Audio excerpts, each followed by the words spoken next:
বিশ্বাস করেন, ওয়াল্লাহি আল্লাহর কসম করে বলছি, বিশ্বাস করেন, আপনার ইন্তেকালের পরে 40 দিন সময় লাগবে না এদের আপনাকে ভুলে যেতে। ওয়াল্লাহি আল্লাহর কসম করে বলছি, এই মানুষগুলোর কেউই আপনার প্রকৃত অর্থে আপন নন। আপনার অবস্থানকে তারা ভালোবাসে, আপনাকে তারা ভালোবাসে না। আপনাকে শুধু আপনার রব আল্লাহ ভালোবাসেন।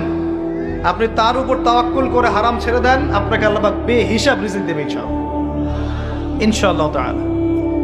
মানুষ মানুষের অবস্থানকে মূল্যায়ন করে, আপনার পরে তার আপনাকে মনে রাখবে না। আপনি আমি যদি আজকে পৃথিবীতে নাও থাকতাম, আজকে যদি আমরা পৃথিবীতে নাও থাকতাম, পৃথিবীর ঘূর্ণন কমে যেত না। পৃথিবী ঘুরতই, রাত হতো, দিন আসতোই, আমাদের স্ত্রী সন্তানরা বেঁচে থাকতো, মা বোনরা বেঁচে থাকতো, সবাই যার যার জায়গায় ঠিকই থাকতো, আমরাই থাকতাম।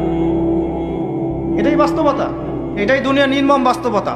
তাহলে এই দুনিয়ার সংক্ষিপ্ত জীবনে কাদের কথা চিন্তা করে আপনি আল্লাহর অবাধ্যতা করছেন? কাদের কথা চিন্তা করেন? স্ত্রী সন্তান পরিবার পরিজন ছেড়ে দেন, আল্লাহর ওয়াস্তে হারাম ছেড়ে দেন, হালালে চলে আসেন। আমরা ইসলাম নিয়ে অনেক বড় বড় কথা বলি, কিন্তু সবচেয়ে বড় কথাটা হচ্ছে এই আয়াতটা, যেটা আমি তেলাওয়াত করতে যাচ্ছি। ইয়া আইয়ুহাল্লাযীনা আমানু, হে মুমিনগণ, আলাইকুম আনফুসাকুম, তোমরা নিজেরা আগে নিজেদের নফসটাকে ঠিক করো। নিজেরা ভালো হও, পরের দিকে আঙ্গুল পরে উঠাও। নিজেরা ঠিক হও, নিজে আগে জ্ঞান অর্জন করি, নিজে আগে আমল করি, নিজে আগে হালাল খাই, নিজে পরিবার ঠিক করি, নিজে আমি দিন ইসলামের জন্য ক্ষুদ্র পরিসরে কিছু করার চেষ্টা করি, অন্যের ভুলের দিকে আঙ্গুল পরে উঠাই।